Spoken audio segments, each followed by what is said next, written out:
Ko'rinishidan ikkita bir xil bo'lgan Chint avtomatlarini farqlarini gaplashamiz. Taqqoslash uchun ikkala qurilmamiz ham 125 amper nominal tokka mo'ljallangan bo'lsa ham, NXMW gabarit jihatidan biroz kattaligini ko'rishimiz mumkin.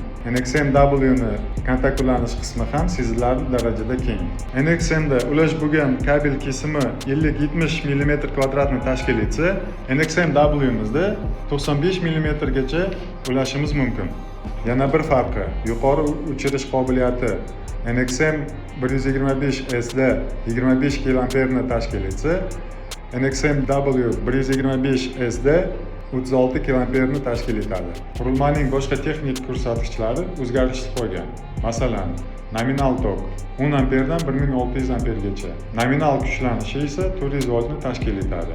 Qurilmamiz ishlash harorati -35 dan +70 gradusgacha tashkil etadi. Bu ko'rsatkich O'zbekiston iqlimida yuqori bardoshlikni ta'minlaydi. Quyma korpusli NXM avtomatlarimiz termomagnit ajratgichlari bilan jihozlangan. Agar loyihangiz uchun ishonchli, xalqaro standartlarga mos va kuchaytirilgan avtomatik uzgich zarur bo'lsa, Next NXM seriyasi eng to'g'ri muhandislik tanlovidir. Barcha modellar omborimizda tayyor mavjud. Batafsil ma'lumot va buyurtmalar uchun bizga murojaat qiling.